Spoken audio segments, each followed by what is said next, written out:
ඉතින් සියලු දෙනාටම සුබ දවසක්. සාදරයෙන් පිළිගන්නවා JILABS මගේ YouTube channel එකට. ඉතින් අද NotMCU video series එකේ අද තුන්වෙනි වීඩියෝ එක. ඉතින් අද වීඩියෝ එකෙන් බලමු DHT11 sensor එක භාවිතා කරලා උෂ්ණත්වය සහ ආර්ද්‍රතාවය අපි local web server එකකින් කොහොමද display කරගන්නේ කියලා.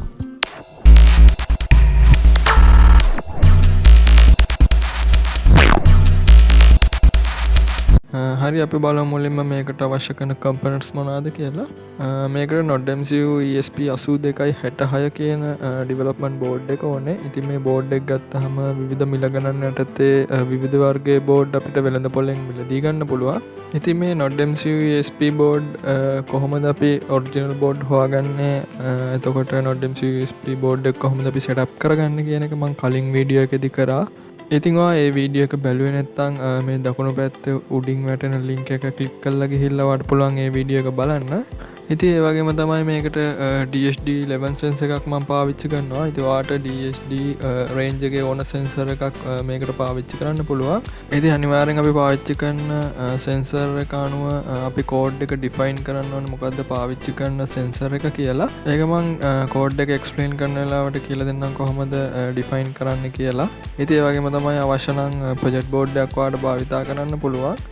ඒ වගේම jumpers wires උත් අපිට ඕනේ මේක connect කරගන්න. හරි අපි දැන් බලමු මේ DHT11 sensor එක කොහොමද NotMCU ESP8266 board එකට connect කරගන්නේ කියලා. ඉතින් මේ DHT11 sensor එක ගත්තාම මේ පළවෙනියෙන්ම තියෙන pin එක මේ DHT11 sensor එක ඇතුලේ තියෙන IC එක power up කරගන්න අවශ්‍ය power එක input කරන්න ඕන pin එක. මේ plus pin එකට තමයි 5 volt or 3 volt අපිට මේකට ලබා දෙන්න පුළුවන්. ඉතින් මේ මැද තියෙන pin එක තමයි signal output කරන output pin එක. ඉතින් මේ තුන්වෙනි pin එක ඍණ විදිහට mark කරලා තියෙන pin එක තමයි ground pin එක. අපි මේක NotMCU board එකේ ground pin එකකට සම්බන්ධ කරගන්න ඕනේ.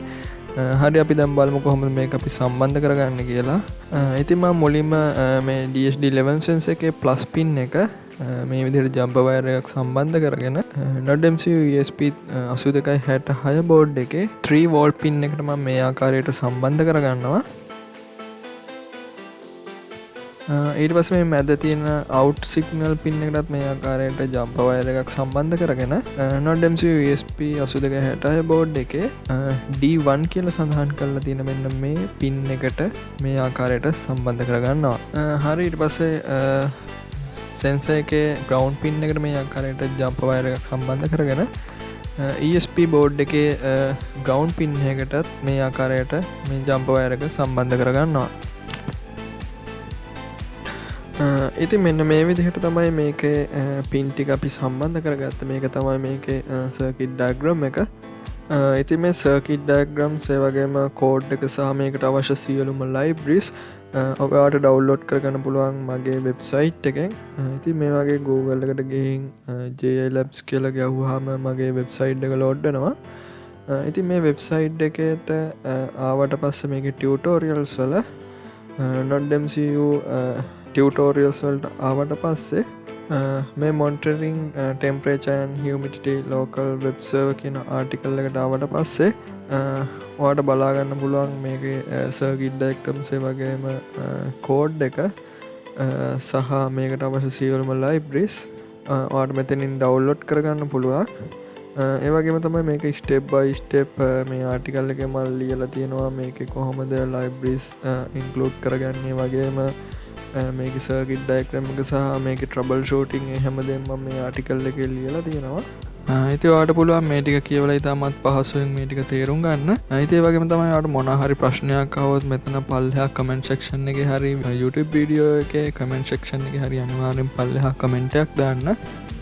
හරි අපි දැන් බලමු කොහොමද අපි Arduino IDE එකට මේ code එක සහ මේ libraries ටික include කරගන්නේ කියලා. ඉතින් මේ article එකේ මුලම මම දාලා තියෙනවා all libraries download කියලා. ඉතින් ඔයාලට පුළුවන් මෙතන button එක click කරලා මේ විදිහට libraries ටික download කරගන්න. ඉතින් මේ libraries කියන folder එකම Google Drive link එකක් මම දාලා තියෙන්නේ.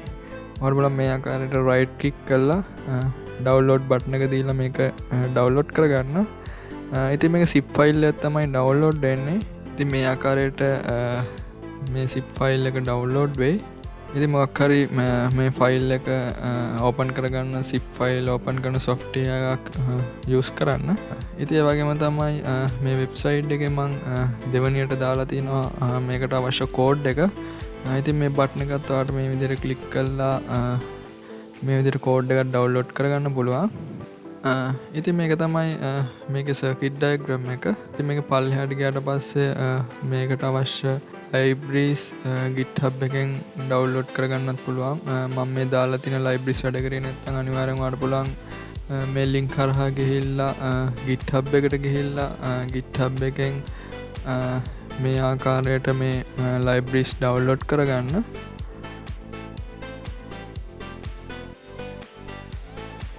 හරි අපි දැන් බලමු අපි ඩවුන්ලෝඩ් කරගත්තු libraries කොහොමද Arduino IDE එකට ඉන්ක්ලූඩ් කරගන්නේ කියලා. ඉතින් මේක තමයි කෝඩ් එක. මම මේ ආකාරයට Arduino කෝඩ් එක Arduino IDE එකෙන් මේ කෝඩ් එක ඕපන් කරගන්නවා.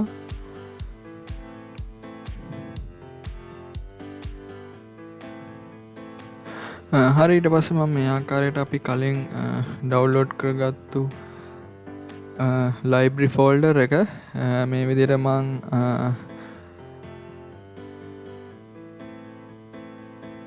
zip file open කරන්න පුළුවන් software එකකින් මේ ආකාරයට open කරගන්නවා.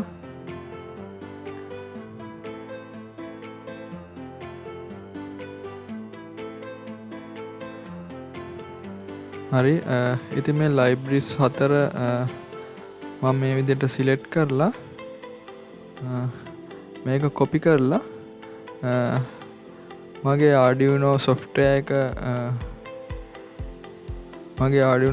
එක install කරලා තියෙන documents මේ C එකේ තියෙන documents වලට ගිහිල්ලා ඒකේ Arduino වලට ගිහින් libraries වලට ගිහින් මම මේ ආකාරයට paste කරගන්නවා.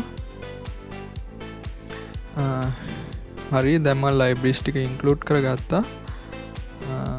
ඊට පස්සේ මම මේ ආකාරයට Arduino IDE එක open කරගන්නවා. ඉතින් ඔයාලට පුළුවන් මේ sketch වලට ගිහින් include libraries වලට ගිහින් මේ add zip library කියන තැනින් ඔයාලට අර මං කලින් add කරගත්තු විදිහට libraries add කරගන්න. ඒ විදි දෙකෙන්ම ඔයාලට add කරගන්න පුළුවන්. හරි ඊට පස්සේ බලමු අපි මේකේ code එක කොහොමද කියලා. ඉතින් මේ code එකේ මේ ටික තමයි මේකේ තියෙන libraries ටික අනිවාර්යයෙන් මේ ටික import කරගන්න ඕනේ. ඊට පස්සේ ඔයාලට මෙතන මොනවා හරි library අඩු මොනවා හරි තියෙනවා නම් ඔයාලට පුළුවන් ඒ libraries මේ විදිහට include libraries ගිහිල්ලා manage library වලට ගිහිල්ලා search කරලා මේ ආකාරයට ඒ ටික download කරගන්න. ඉතින් මේ search bar එකේ ගැව්වා මේ අදාළ library එක ඔයාලට මෙතනින් පෙන්නයි ඔයාලට පුළුවන් ඒ library එක install කරගන්න. ඉතින් මෙතන තමයි ඔයාගේ ගෙදර Wi-Fi එකේ Wi-Fi name එක ගහන්න ඕනේ. ඉතින් මම JILABS කියලා මගේ Wi-Fi එක මම SSID එක දාලා තියෙන්නේ. ඉතින් මේ SSID එක මම මේ ආකාරයට මෙතන ගහලා තියෙනවා. ඒ වගේම ඒ Wi-Fi එකේ password එකත් අපි මේ ආකාරයට ලබා දෙන්න ඕනේ. කෝඩ් එකේ mainly වෙනස් කරගන්න තියෙන ওই ටික තමයි. අපි මේක compile කරලා බලමු මේකේ libraries සහ කෝඩ් එකේ මොනවා හරි හැමදේම include වෙලාද තියෙන්නේ කියලා.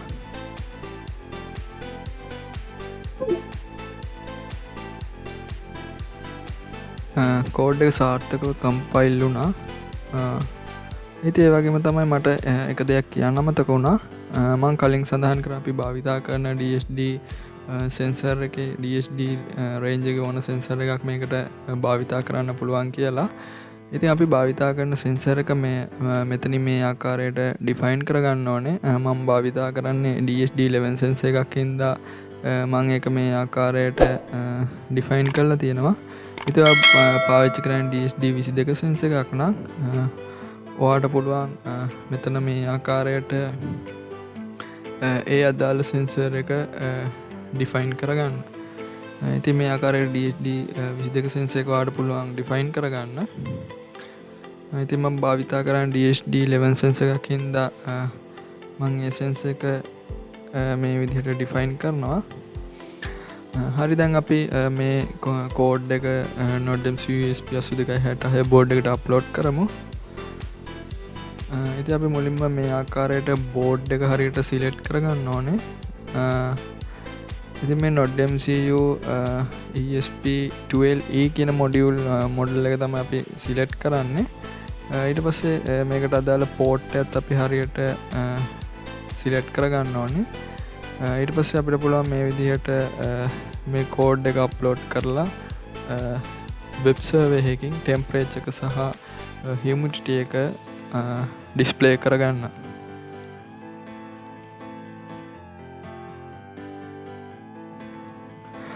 හරි, බෝඩ් එකට මේ කෝඩ් එක අප්ලෝඩ් වුණා. අපි දැන් බලමු මේක කොහොමද අපි data serial monitor එකෙන් බලාගන්නේ කියලා. ඉතින් ඒ වගේම තමයි මේකට අවශ්‍ය වෙබ් සර්වර් එකට අවශ්‍ය ඇඩ්‍රස් එක ගන්න ඕනේ අපි serial monitor එකෙන්. ඉතින් මේ විදිහට serial monitor එක ඕපන් කරාම අපේ wifi එක මේ විදිහට කනෙක්ට් වෙනවා. ඉතින් මේ IP ඇඩ්‍රස් එක අපි මේ විදිහට copy කරගෙන